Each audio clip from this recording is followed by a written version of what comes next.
안녕하십니까. 암호화폐 정보를 전달해 드리는 닥터 비트맨입니다. 네, 평일의 절반 수요일입니다. 어떻게 오늘 하루 잘 보내고 계신가요? 최근 시장이 소폭 조정을 받고 있지만 여전히 6만 7천 달러 부근에서 보합 흐름세를 나타내고 있습니다. 다가오는 11월 얼마 남지 않은 미 대선이라는 초미의 이벤트를 앞두고 숨고르기를 하고 있는데 보이고 있는데요.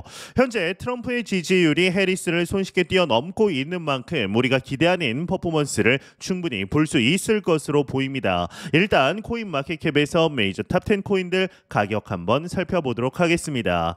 네, 일단 시가총액 1위 비트코인의 경우는 전날 대비 0.59% 하락한 67,150달러대 나타내고 있습니다. 이더리움의 경우는 1.21% 하락한 2,600달러대, BNB가 1.35% 하락, 솔라나가 0.43% 하락, XRP가 2.24% 하락한 0.53달러대 나타내고 있는데요.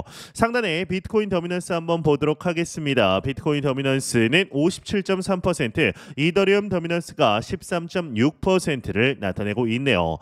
네, 테슬라의 CEO이죠. 일론 머스크가 비트코인을 처음으로 언급한 지 6주년이 되었다라고 합니다. 이 머스크가 비트코인을 언급한 이후 비트코인의 가치가 1000% 이상 급등하며 새로운 역사를 짓게 되었는데요. 지금 보시는 화면은 2018년 10월 23일 일론 머스크가 처음으로 비트코인을 언급한 내용인데, 보시면 wanna buy some 비트코인, 즉 비트코인을 좀 살래라는 농담 섞인 댓글을 남기며 처음으로 비트코인을 언급하게 됩니다. 이 당시에는 비트코인이 약세장이었고 이 언급 이후 몇 주 동안 가격이 3,000달러대까지도 하락하기도 하였는데, 그러나 그로부터 6년이 지난 현재 비트코인의 가격은 머스크가 언급했을 당시보다 10배 이상 상승을 하게 되었죠. 이 암호화폐 업계의 주요 인사들은 이 기념비적인 순간을 회상하며 비트코인의 가치가 얼마나 큰 폭으로 상승했는지 강조하고 있습니다. 이 일론 머스크는 이후 여러 차례 비트코인에 대한 지지를 재확인했으며, 테슬라는 여러분들도 잘 아시다시피 2021년 당시 비트코인을 결제 수단으로 채택까지 하였죠. 물론 얼마 지나지 않아 환경 문제로 철회하기는 하였지만 말이죠. 최근 일론 머스크는 매사추세츠 상원 의원 선거에 출마한 존 디튼을 향한 지지를 표명하면서 크립토 마켓에 대한 애정을 다시금 드러내게 되었는데요. 이 시간이 지남에 따라 유명 인사들의 비트코인 지지 행렬이 이어지면서 11월 불장에 대한 기대감을 다시금 끌어올리고 있는 중인 것을 확인할 수가 있었습니다. 이에 억만장자 헤지펀드 매니저 폴 튜더 존스에게서 인플레이션을 피할 길이 없다라는 분석이 나오게 되었는데, 이를 통해 금과 비트코인이 대안일 수밖에 없다라는 주장을 하게 됩니다. 관련 내용 함께 보도록 하겠습니다. 헤드라인을 보게 되면 인플레이션 피할 길 없다, 억만장자 폴 튜더 존스, 비트코인 금 장기 보유할 것이다 헤드라인이 장식이 되어 있습니다. 네, 내용을 한번 보도록 하겠습니다. 억만장자 헤지펀드 매니저 폴 튜더 존스가 비트코인과 금을 인플레이션 해치 수단으로 삼아 장기 투자하고 있다라고 밝히게 됩니다. 이 CNBC 스쿼커박스에 출연한 존스는 인터뷰를 통해 모든 길은 인플레이션으로 통한다라고 강조하면서 비트코인과 금 그리고 상품군에 강하게 투자하고 있음을 시사하게 되는데요. 이 존슨은 미국 대통령 선거 이후에도 인플레이션 압박이 지속될 것으로 예상하며 비트코인과 금은 물론 기술주 및 원자재에도 투자하고 있으며 고정 수익 자산은 전혀 보유하지 않는다라고 말하게 됩니다. 특히 그는 이제 미 연방 정부의 지출 확대와 세금 감면이 인플레이션을 더욱 촉발할 것이라고 경고했는데, 또한 비트코인이 2020년 팬데믹 당시 경제 불확실성 속에서 우수한 성과를 거뒀다라는 점을 높이 평가하며 장기적으로 비트코인에 대한 긍정적인 전망을 유지하고 있다라고 덧붙이게 됩니다. 존슨은 미국 정부의 부채 문제가 결국 인플레이션을 통해 해결될 가능성이 높다라고 보며, 역사적으로 부채가 높은 국가들이 선택한 방식과 유사한 경로를 예견하면서 우리는 소비를 줄이지 않으면 빠르게 파산할 수 있다라고 경고를 하게 되었네요. 네, 최근 전 세계적으로 인플레이션이 다소 완화하는 듯한 모습을 보이고 있지만 이 현상은 일시적인 착각일 뿐입니다. 이 경제가 잠시 숨을 돌리는 것처럼 보이지만 세계 경제의 구조적인 문제는 여전히 해결되지 않았고, 특히 미국의 경제 상황은 더 깊은 문제를 안고 있습니다. 현재 미국의 부채는 약 33조 달러에 달하고 있으며 계속해서 증가할 수밖에 없는 상황이죠. 미국 정부는 연방 지출을 줄이지 못하는 문제는 구조적 문제를 안고 있고 이는 향후 인플레이션을 더욱 심화시킬 수밖에 없는데요. 실제로는 미국 대선을 통해 다시금 인플레이션이 가속화될 가능성이 높습니다. 미 연준의 금리 인하 기조가 이어지고 있음에도 불구하고 본질적으로 인플레이션은 장기적으로 더 거세질 수밖에 없는데요. 트럼프가 대통령에 당선된다라면 트럼프의 감세 정책과 에너지 자립 강화가 미국 경제를 단기적으로 활성화시킬 가능성은 있지만 이러한 정책들은 막대한 재정 지출을 필요로 합니다.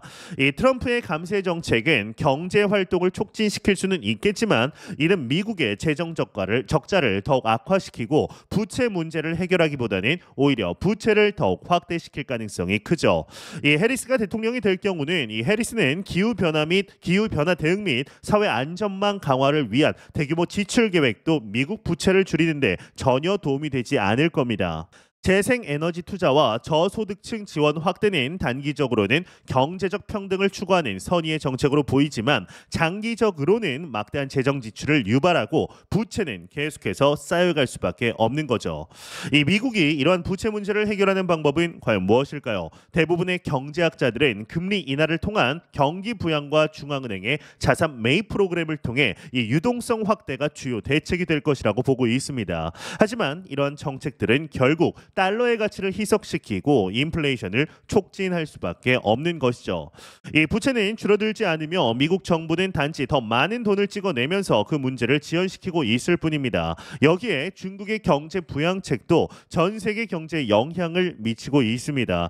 중국은 막대한 자금을 풀어서 경기 둔화를 막으려 하고 있지만 이는 장기적으로 글로벌 자산 시장에 과도한 유동성을 공급하게 됩니다. 이로 인해서 인플레이션이 더욱 심화되고 미국의 부채 문제도 더 이상 단순히 국내 문제로 끝나지 않게 됩니다. 이러한 복잡한 글로벌 경제 상황 속에서 비트코인은 유일한 해답으로 자리 잡고 있습니다. 중앙은행들이 화폐를 지속적으로 찍어내며 인플레이션을 유발하는 상황에서 비트코인의 희소성과 가치 저장 수단으로서의 역할은 점점 더 부각되고 있습니다.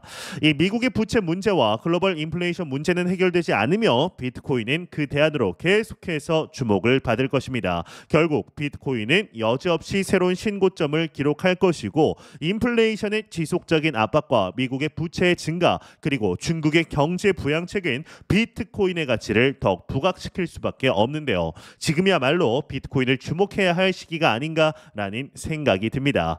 네, 이러한 소식과 더불어서 SEC의 위원장이죠. 게리 갠슬러에게서 아주 재미난 소식이 나왔습니다. 비트코인 백서 탄생 16주년 축하 메시지와 함께 크립토 마켓에 대한 규제에 관하여 언급이 나오게 된 것인데요. 내용을 보면 비트코인 백서 탄생 16주년을 맞아 축하 메시지와 현행 규제를 유지할 것이라는 언급을 하게 된 것이죠. 갠슬러는 집행을 통한 규제 방식을 유지하겠다라고 시사를 했고 이는 암호화폐 시장에 대한 더욱 강력한 단속을 예고하는 발언입니다.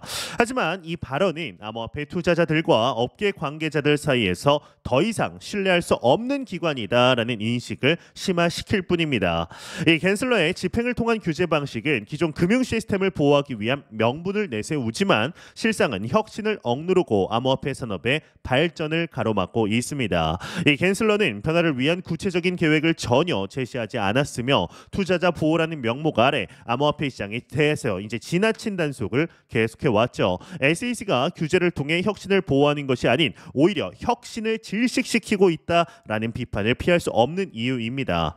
SEC는 지난 수년간 자본시장의 신뢰를 쌓아왔다라는 주장을 하고 있는데 현재 상황을 보면 그 신뢰는 흔들리고 있습니다. 크립토 마켓은 더 이상 변방의 그 어떤 미지의 자산이 아닙니다. 전 세계적으로 수백만 명의 사람들이 암호화폐에 투자를 하고 있고 미래 금융 시스템에서 암호화폐가 중요한 역할을 할 것이라고 믿고 있습니다. 그러나 SEC는 이러한 목소리를 외면하고 있는 거죠.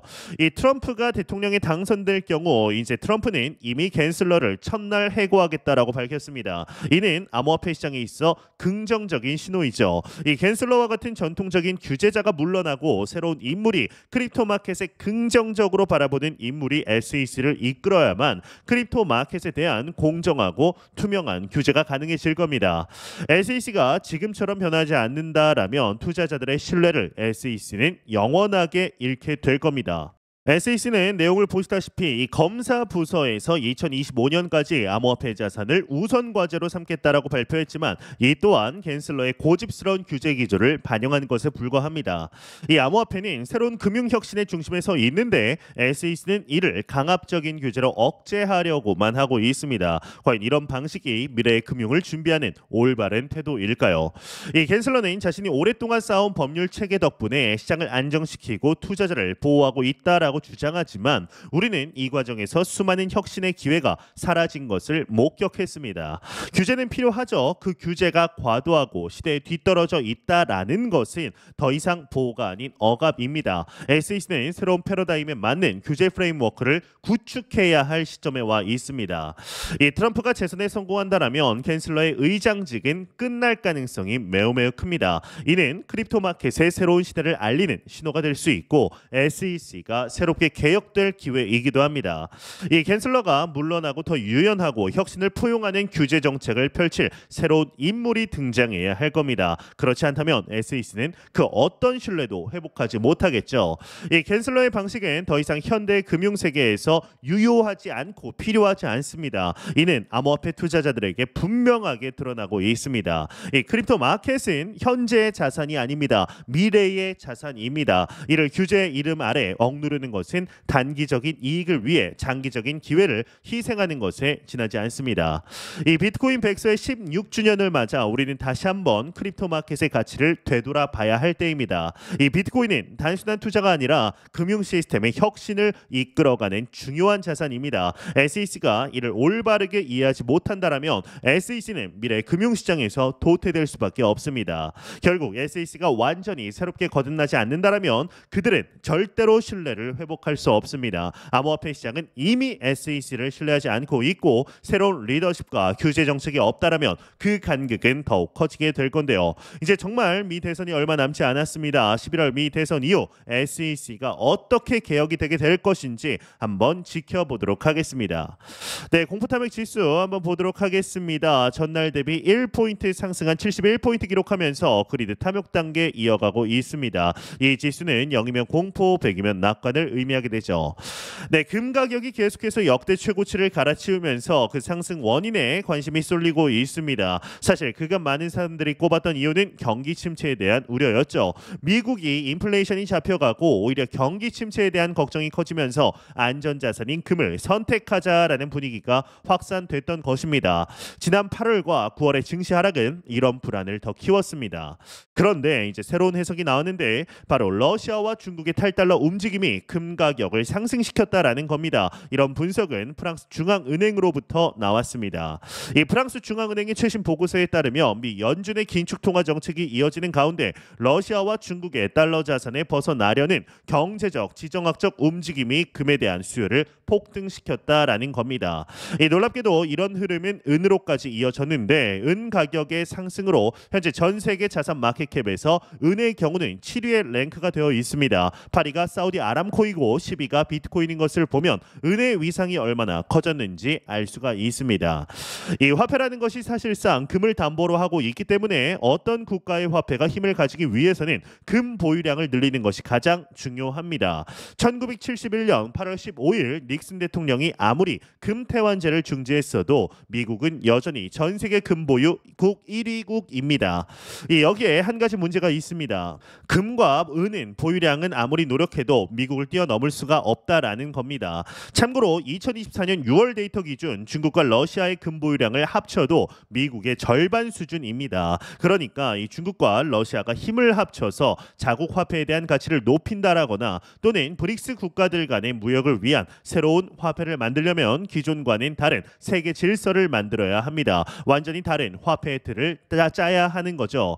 사실 중국과 러시아는 블록체인과 비트코인에 이미 발을 깊숙이 들여놓았습니다. 다만 투자자들만 이를 잘 모를 뿐인데요. 일단 먼저 중국을 살펴보게 되면 2021년 중국은 비트코인 채굴을 전면 금지시킵니다. 이번에도 말만 좀 하다 말겠지 했지만 그때 당시에는 말만 하지 않았죠. 실제로 중국 내 비트코인 채굴이 제로가 되었습니다. 데이터로까지도 확인이 되었죠. 그런데 미국이 고금리 정책을 펴면서 전 세계 경제가 미국만 좋게 돌아가는 것을 보게 됩니다. 이 중국은 지금 경제적으로 상당한 위기에 처해 있습니다. 그러더니 이 중국 내 비트코인 채굴을 다시 허용합니다. 공식적인 허용이 아니라 규제가 풀리면서 채굴량이 올라오게 된 겁니다.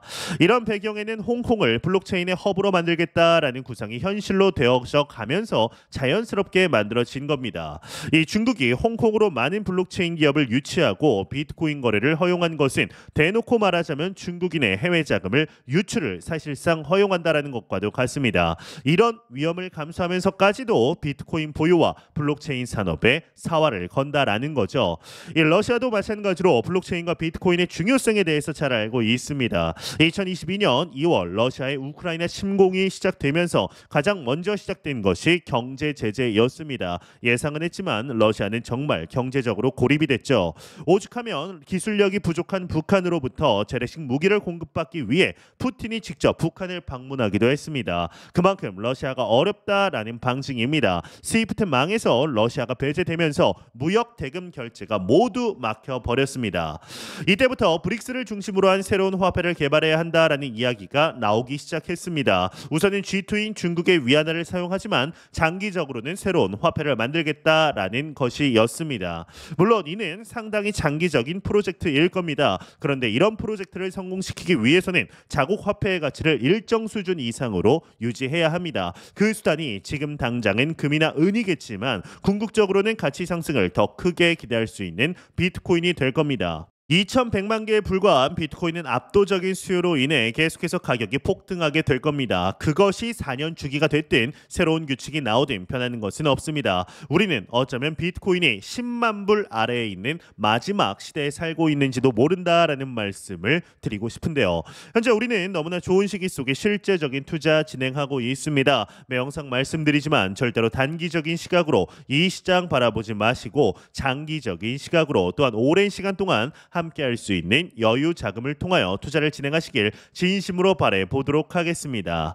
네, 제가 준비한 소식은 여기까지입니다. 영상이 도움이 되셨다면 구독과 좋아요 그리고 광고 한 편만 처음부터 끝까지 시청 부탁드립니다. 이 채널은 오직 광고 수익으로 운영이 되게 됩니다. 항상 영상 시청해 주시는 시청자분들, 구독자분들 너무나 감사드립니다. 오늘 남은 시간 잘 마무리하시길 바라면서 저는 더욱 도움이 되는 영상으로 찾아뵙도록 하겠습니다. 지금까지 닥터 비트맨이었습니다. 감사합니다.